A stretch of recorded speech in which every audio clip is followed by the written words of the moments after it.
ஏன் தண்ட சோறு, ஒரு செருப்பு தைக்க கூட லாயக்கு இல்ல உனக்கு. இந்த செருப்போட வேல்யூ என்னன்னு தெரியுமா உனக்கு? ஏன் தப்புதான். 1.5 லட்சம் ரூபாய் லூயி விட்டான போய் உன்கிட்ட கொடுத்தேன் பாரு. ஏன் புத்திய செருப்பால அடிச்சுக்கணும். ஷோரூம்க்கு எடுத்துட்டு போடான்னு சொன்னா ஏதோ தெருமுன கடையில போய் தைச்சிட்டு வந்திருக்கிற நீ. அறிவில்ல உனக்கு. இத போட்டுக்கிட்டு எப்படிடா நாளைக்கு நான் ஃபங்க்ஷனுக்கு போவேன் என்று தன் கையில் இருந்து செருப்பை தூக்கி தன் மருமகன் ஹரிஷின் முகத்தில் அடித்து கத்திக் கொண்டிருந்தார் மாமியார் வனிதா. மன்னிச்சிருங்க அத்தை, ஏதோ தெரியாம பண்ணிட்டேன். நான் உடனே சரி பண்ணி எடுத்துட்டு வந்துடுறேன். கிழிச்ச போ, எல்லாருக்கும் ஜூஸ் எடுத்துட்டு வா. ஹரிஷுக்கு நடந்த அநியாயத்தை தூரத்தில் இருந்து பார்த்து கொண்டிருந்த அந்த வீட்டின் வேலைக்காரி கமலம், அதுங்கள பாரு, சின்ன பொண்ணுங்க மாதிரி மினிக்கிட்டு தெரியுதுங்க. நம்மள மாதிரி உழைச்ச காசுல சாப்பிட்டா மத்தவங்கள மதிக்க தெரியும், புருஷன் காசுல சாப்பிட்டா எப்படி தெரியும்? நீ இந்த வீட்டு மருமவன் அப்படியா நடத்துறாங்க? இந்த மாதிரி எல்லாம் கஷ்டப்படணும்னு தலையெழுத்தா கண்ணு? இதெல்லாம் உன் பெத்தவங்க பார்த்தா எவ்வளவு மனசு கஷ்டப்படுவாங்க தெரியுமா? அவங்கதான் இங்க இல்லை. விடுங்கக்கா, என் மாமனார் கேட்டாருந்தா இந்த கல்யாணத்துக்கே நான் ஒத்துக்கிட்டேன். பிரீத்திக்கு என்ன பிடிக்கலன்னு தெரிஞ்சிருந்தா நான் சம்மதிச்சிருக்கவே மாட்டேன் என்று உடைந்த குரலில் வருத்தத்தோடு சொல்லி முடித்தான் ஹரிஷ். விடுங்க தம்பி, எல்லாம் மாறிடும். அதான் அந்த ஜோசியக்கார் சொன்னார்ல, நாளையில இருந்து உன் வாழ்க்கையே மாறப்போகுதுன்னு. உன் ஜாதகம் ராஜ ஜாதகம். ஹரிஷை உற்சாகப்படுத்தும் விதமாக கமலம் கூற, இதெல்லாம் கேட்க நல்லாதான்க்கா இருக்கும். நம்புங்க தம்பி, நடக்கும். தம்பி, நாளைக்கு உன் பிறந்த நாளாச்சு. பிறந்த நாளா? எங்க கல்யாண நாளே அவ மறந்துருப்பா. மறக்க மாட்டேன், செத்தாலும் மறக்க மாட்டேன். இப்படி ஒரு பரதேசிக்கு கல்யாணம் பண்ணி வச்சு என் அப்பா எனக்கு பெரிய துரோகத்தை பண்ணிட்டாரு என்று கண்ணில் கோபம் தெறிக்க தன் தோழிகளிடம் தன் கணவன் ஹரிஷை பற்றி கேவலமாக பேசிக் கொண்டிருந்தாள் சந்தனா. சரி, இவருக்கு தான் அறிவில்லை, இவனுக்காவது அறிவிற்கு வேண்டாம். நல்ல அம்சமா ஒரு பெரிய ஒருத்த பொண்ணு மாட்டினா இதான் சான்ஸ்னு கம்புக்கமா வீட்டோட மாப்பிளைய வந்து உக்காந்துடுறது. மானம் கெட்டவன். அந்த நேரத்தில் சந்தனாவின் ஆண் நண்பன் ஒருவன், ஒரு ரேஞ்சுக்கெல்லாம் ஒரு ஆளே இல்லை. நீ ஒன்று சொன்னா உன்னை கல்யாணம் பண்ணிக்கிறதுக்கு என்ன மாதிரி 1000 பேர் ரெடியா இருக்காங்க என்று சொல்லிக்கொண்டே சந்தனாவின் தோள் மீது அவன் கை வைத்து தடவ ஒரு நொடி உக்கிரமான சந்தனா ஓங்கி பலார் என்று அவனை அறைந்தார். சந்தனாவின் இந்த முடிவை எதிர்பார்க்காத ஹரிஷ் சிலை போல் செய்வதறியாது அதிர்ச்சியில் நின்றான்.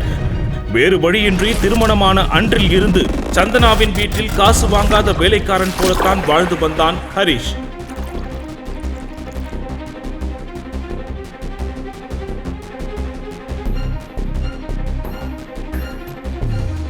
சந்தனாவுக்கு ஹரிஷ் மீது இருந்த கொடூரமான வெறுப்பை புரிந்து கொண்ட அவள் தோழி, உனக்கு பிடிக்கலனா டிவோர்ஸ் பண்ணிட வேண்டியதானடி. அது அவ்வளோ ஈஸி இல்லை. அப்படி நான் மட்டும் அவனை டிவோர்ஸ் பண்ணனா என் அப்பா அவர் சொத்துல இருந்து ஒரு பைசா கூட கொடுக்க மாட்டாரு. அண்ட் அந்த கல்யாணம் அவர் முடிவு பண்ணது. அப்ப இதுதான் உன் தலையெழுத்தா? No no no no. அதான் இன்னும் 3 நாள்ல 200 கோடி ரூபாய் ப்ராஜெக்டை யூஎஸ்ல சைன் பண்ண போறேன்ல, அதை சைன் பண்ணி முடிச்சுட்டு இந்தியாவுக்கு வந்து இறங்கினா அடுத்த செகண்டே அந்த பிச்சைக்காரனை டிவோர்ஸ் பண்ணி வீட்டை விட்டு வெளியே துரத்துறனா இல்லையா பாரு என்று கோபத்தோடு மீதம் இருந்த மதுவை ஒரே மடக்கில் குடித்து முடித்தாள். மறுநாள் காலை சந்தனா பரபரப்பாக தன் உடைகளை பேக் செய்து கொண்டிருக்க தன்னுடைய பிறந்த நாளுக்கு அவள் வாழ்த்து தெரிவிப்பாள் என்று எதிர்பார்ப்போடு புது உடையணிந்து அவள் அருகே வந்து நின்றான் ஹரிஷ். ஆனால் சந்தனா அவனை ஒரு பொருட்டாகவே கருதவில்லை. சந்தனாக்கு ஒருவேளை நம்ம பர்த்டே மறந்திருக்குமோ என்று நினைத்து கொண்டு ஏமாற்றத்துடன் அங்கிருந்து வெளியே செல்ல முயல ஏதோ ஞாபகம் வந்தவளாக திரும்பிய சந்தனா, ஹரிஷ், வாழ்த்து சொல்லத்தான் தன்னை கூப்பிடுகிறாள் என்று மகிழ்ச்சி அடைந்த ஹரிஷ், சொல்லு சந்தனா. என்னோட லக்கி ப்ளூ சஃபர் நெக்லஸ் எங்கேயாச்சும் பாத்தியா? எங்க தேடியும் காணும் என்று சந்தனா சொன்ன அடுத்த நொடி மனம் தளர்ந்து போனான் ஹரிஷ். ஆனாலும் அதை கண்டு கொள்ளாமல், அதுவா, அது இந்த லாக்கர்ல தான் இருக்கு என்று சொல்லி ஹரிஷ் ஜுவல்லரி பாக்ஸை எடுத்து கொடுக்க சந்தனா அதனை அவள் பேக்கில் எடுத்து வைத்துவிட்டு கிளம்பினான். ஹரிஷ் ஏமாற்றத்துடன் சந்தனா செல்வதை பார்த்து கொண்டே இருந்தான். சந்தனா கிளம்பிய சில நொடிகளிலேயே ஹரிஷின் மாமனார் மதிவாணன் உற்சாகமாக வீட்டின் உள்ளே வர, இந்த குடும்பத்தில் மாப்பிள்ளை என்று தன்னை மரியாதையாக கூப்பிடும் ஒரே ஆள் தனது மாமனார் தான் என்பதால் உற்சாகத்தோடு வந்து நின்றான் ஹரிஷ். இவராவது வாழ்த்துகிறாரே என்று மகிழ்ச்சி அடைந்தான். தேங்க்யூ மாமா. மாப்பிள்ளை கேக் வாங்கி ஃப்ரிட்ஜில் வச்சிருக்கேன், எடுத்துட்டு வாங்க. சரிங்க ஐயா. ஆனால் இந்த மகிழ்ச்சி சில நொடிகள் கூட நீடிக்கவில்லை. ஐயா, இங்க ஒண்ணுமே இல்லைங்க. நல்லா பாருங்கம்மா, ஃப்ரிட்ஜில் தான் இருக்கும். ஐயா இங்க கேக் இல்லைங்க ஐயா. இல்லையா? வாங்கி ஃப்ரிட்ஜில் தானே வச்சேன். ரவிக்குமார் அதிர்ச்சியாகி திரும்பி பார்க்க ஈனோ அந்த கேக்கை சாப்பிட்டுக் கொண்டிருந்தது. அதை பார்த்து கடும் கோபமடைந்த ரவிக்குமார், வனிதா, வனிதா, ஏற்கனவே எதிர்பார்த்த வனிதா போன் பேசியபடி திமிராக வந்து நிற்க, மாப்பிள்ள பர்த்டேக்கு வாங்கின கேக்க யார் கீனுக்கு போட்டது? என்னது? நம்ம மாப்பிள்ள சாருக்கு பிறந்த நாளா? ஐயோ, இது தெரியாம அந்த கேக்க நான் கீனோக்குள்ள வச்சுட்டேன் என்று வனிதா நக்கலாக கூற, என்னங்க நீங்க? நம்ம மாப்பிள்ளைக்கு காஸ்ட்லியான கேக் வாங்க கூடாதா?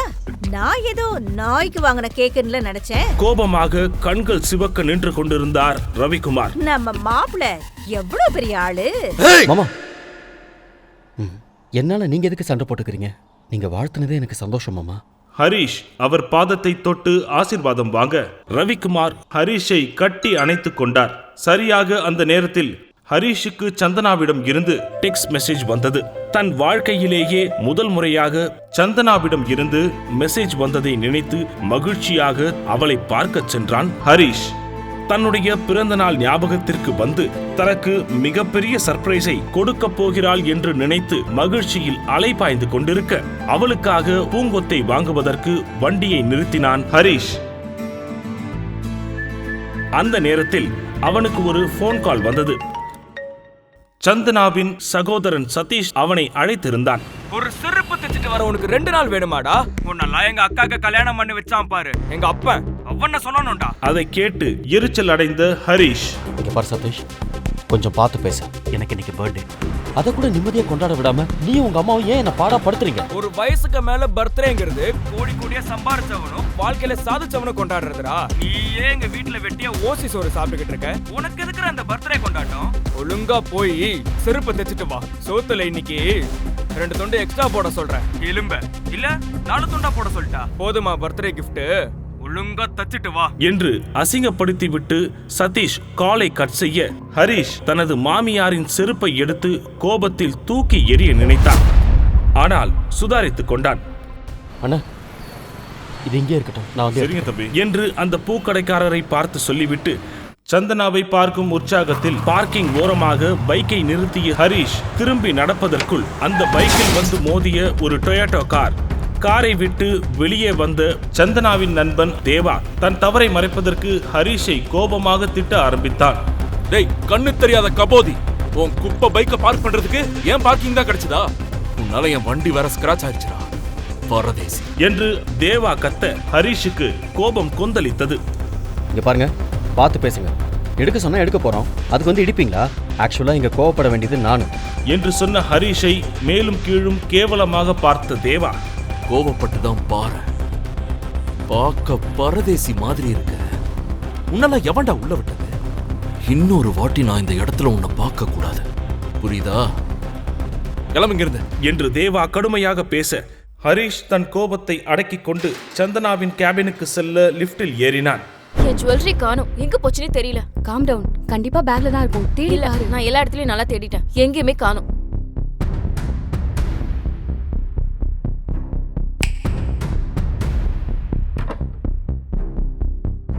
ஹரிஷ், ஒழுங்கு மரியாதையா என் ஜுவல்லரி பாக்ஸ்ல இருந்த செயின் எங்கன்னு சொல்லிடு. தெரியாதுன்னு மட்டும் சொல்லிடாத. சந்தனா கூறியதை கேட்டு ஹரிஷின் முகம் மாற, சந்தனா, நான் ஏன் செயின்? இந்த நடிப்பெல்லாம் வீட்ல வச்சுக்கோ. செயின் வேணும்னு சொன்னப்போ அடுத்த செகண்ட் லாக்கர்ல இருந்து நீதான் எடுத்து கொடுத்த. நான் ஓபன் கூட பண்ணாம உன் மேல இருந்த நம்பிக்கையில எடுத்துட்டு வந்தேன். இப்ப உள்ள பார்த்தா செயினை காணோம். நீதான் எடுத்துக்கணும், மரியாதை கொடுத்துரு. சத்தியமா நான் எடுக்கல சந்தனா. அது ப்ளூ சஃபர் பதிச்ச காஸ்ட்லி செயின். அதுவும் இல்லாம அது ஒரு லக்கி செயின். யுஎஸ் மீட்டிங் போகும்போது எடுத்துட்டு போகலான்னு இருந்தேன். விளையாடாம ஒழுங்கா கொடுத்துரு. சந்தனா ப்ளீஸ், எல்லாரும் பாக்குறாங்க, சட்டையில இருந்து கையட என்று மெல்லிய குரலில் அவளிடம் கெஞ்சினான். எடுக்க முடியாதுடா. உன்னை கல்யாணம் பண்ணதுல இருந்து என் மரியாதையே போச்சு. ஆபீஸ்ல இருக்கவங்களா உன்னை ஏன் நான் செலக்ட் பண்ண, எனக்கு உடல் ரீதியா ஏதோ பிரச்சனை இருக்குன்னு அவங்கள ஒரு முடிவுக்கு வந்துட்டாங்க. போதும், என் அப்பா சொன்ன ஒரே காரணத்துக்காக உன்னை கல்யாணம் பண்ணது போதும். அதனால நான் இப்போ அனுபவிக்கிறதும் போதும் என்று சந்தனா திட்டிக் கொண்டிருக்கும் போது அங்கே வந்த தேவா, என்ன பிரச்சனை? இவன் எதுக்கு உங்ககிட்ட பேசிட்டு இருக்கான்? What's happening? முதல்ல யார் இவன்? இவனை பத்தி பேசுறதுக்கு இவன் ஒருத்தே இல்ல. ஏய், என் ஃபிளைட் போர்டிங்க்கு இன்னும் 1 hour தான் இருக்கு. அதுக்குள்ள என் செயின் கைக்கு வந்தாகணும், இல்லன்னா அவ்வளவுதான் என்று சந்தனா ஹரிஷை மிரட்ட, டோன்ட் வரிடா, நீ அமெரிக்காக்கு போயிட்டு வந்த உடனே இதே மாதிரி செயின் நான் உனக்கு பிரசன்ட் பண்றேன். It will look lovely on you. என்று தேவா சந்தனாவின் தோள்களை தொட்டு ஆறுதலாக பேச, தேவாவை பார்த்து சந்தனா புன்னகைக்க ஹரிஷ் மனமுடைந்து திரும்பி நடக்க ஆரம்பித்தான். ஏய், ஒரு நிமிஷம் இரு. என்னது இது கையில? குடு குடு குடு குடு. இது எதுக்கு? பிறந்த நாள் வாழ்த்துக்களுக்காக வந்தவன் திருடன் என்கின்ற பட்டத்துடன் மனமுடைந்து வெளியேறினான். பின்பு பார்க்கிங்கில் பித்து பிடித்தவன் போல் நின்று கொண்டிருந்த ஹரிஷிற்கு கமலம்மாவிடம் இருந்து கால் வந்தது. ஹலோ தம்பி, எங்க தேடி அந்த செயின் கிடைக்கலப்பா. இப்ப என்னப்பா பண்ண போற நீ என்று அக்கறையாக கேட்ட கமலத்திடம், அக்கா எனக்கு தெரியலக்கா என்று பாவமாக கூறினான் ஹரிஷ். ஆ, என் தாலி செயின் இருக்குது, அதை வேணா வச்சு புது செயின் வாங்கி பொண்ணுக்கு கொடுத்துறியா என்று கமலம் அப்பாவியாக சொல்ல, ஹரிஷ் திடீரென உடைந்து அழ ஆரம்பித்தான். தம்பி தம்பி தம்பி அக்கா அதெல்லாம் வேண்டாம் அக்கா, நீங்க கேட்டதே போதும், நான் பாத்துக்கிறேன். சரி கண்ணு.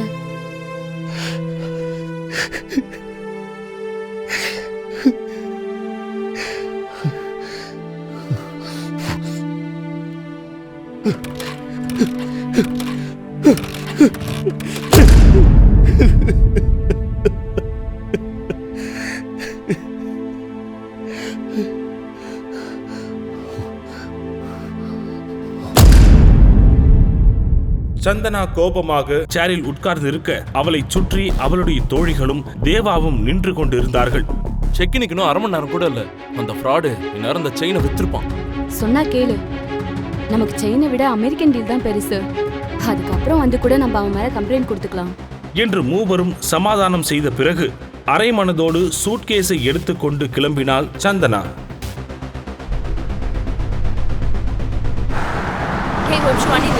என்னாச்சு?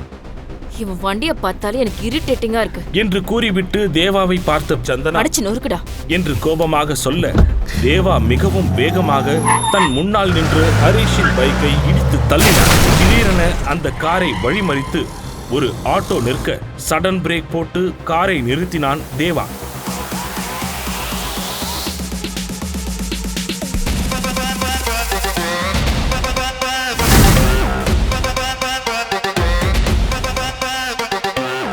ஏண்டா திருட்டு நாயே, ஓ இஷ்டத்துக்கு ஆட்டோவை குறுக்க விடுற?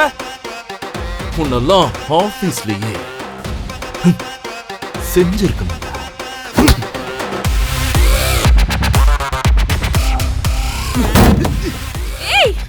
நீ என்ன செஞ்சிருவியா? என் பொண்டாட்டிக்கு செயின் வாங்கி கொடுக்க நீ யாரா? நான் உனக்கு பெருசா ஒண்ணு வச்சிருக்கேன். நீ செயினை திருடிட்டு அவனை தப்பா பேசுறியா? உனக்குலாம் என்ன தகுதி இருக்கு? என்று சந்தனா சொல்லி முடிப்பதற்குள் செயினை எடுத்து நீட்டினான் ஹரிஷ். இந்த ஃப்ராட் தான் செயினை திருடி வச்சிருக்கான். சந்தனா அதனை ஆச்சரியமாக வாங்கிக் கொள்ள, நீ எந்த டென்ஷனும் இல்லாம ரிலாக்ஸ்டா மீட்டிங்கை பிரசன்ட் பண்ண. All the best. ஃப்ளைட்டுக்கு டைம் ஆச்சு. ஏய் தேவா, வாயை பொத்திட்டு கம்முன்னு இருக்கணும். நான் என் பொண்டாட்டிகிட்ட பேசிட்டு இருக்கேன். ஏதாவது சத்தம் வந்தது,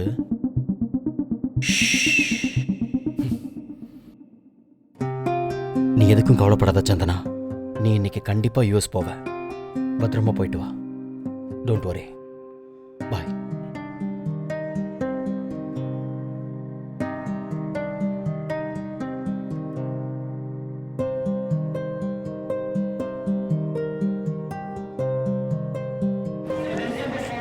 டிராபிக்கில் அடித்து பிடித்து விமான நிலையத்தை அடைந்தாலும் உள்ளே நுழைந்த பொழுது அந்த ஃப்ளைட் கிளம்பி விட்டது என்கின்ற அதிர்ச்சிகரமான அனௌன்ஸ்மெண்ட் சந்தனாவின் காதில் கேட்டது.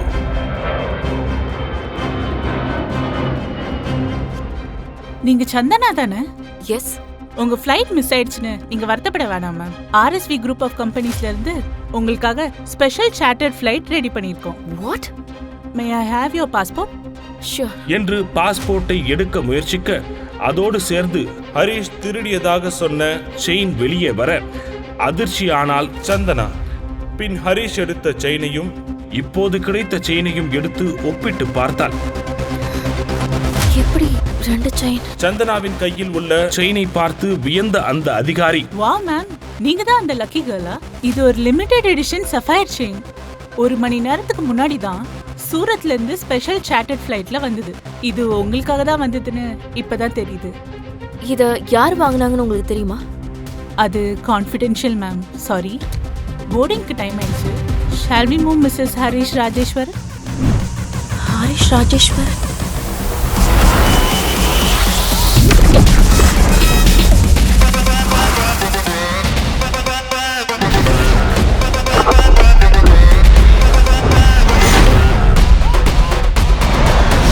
Happy birthday, sir.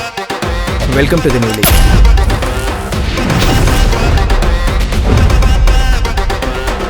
இது உங்க gift, sir. Sir, please. பெரிய உற்சாகம் இல்லாமல் அந்த காரின் உள்ளே ஏறி உட்கார்ந்தான். தன் பர்சில் இருக்கும் தன் அம்மா மற்றும் சந்தனாவின் புகைப்படத்தை ஒருமுறை பார்க்கிறான். ஹலோ. ஏய் சந்தனா, ஃப்ளைட் ஏறிட்டியா? இன்னும் இல்ல. என்னாச்சு? ஒரே நிமிஷம், என்ட்ரன்ஸ் கேட் கிட்ட மட்டும் வரியா? எதுக்கு? கொஞ்சம் அர்ஜென்ட், சீக்கிரம். இருவர். ஏர்போர்ட் என்ட்ரன்ஸுக்கு ஓடி வந்தாள் சந்தனா. அங்கே அவள் பார்த்தது கனவிலும் எதிர்பார்க்காதது. செருப்பு தைக்கச் சொன்ன மாமியாரே திடீரென்று எல்லோர் முன்னிலையிலும் மருமகன் காலில் விழுந்து மன்னிப்பு கேட்டது ஏன்? தாலி கூட வாங்கித்தர வக்கில்லாத புருஷன் எப்படி தன் மனைவிக்கு பல கோடி ரூபாய் சார்ட்டர்ட் பிளைட்டை வாங்கி கொடுத்தான்? பென்ஸ் காருக்கு சொந்தக்காரன் ஒரு பிச்சைக்காரனை போல் நடிப்பது ஏன்? அவ்வளவு பெரிய யுஎஸ் பிளைட்டை ஒரு பிச்சைக்காரனுக்காக ஏன் நிறுத்தி வைத்தார்கள்? யார் இந்த ஹரிஷ் ஈஸ்வர்? தெரிந்து கொள்ள பாக்கெட் எஃப்எம் டவுன்லோட் செய்து கேளுங்கள். The king.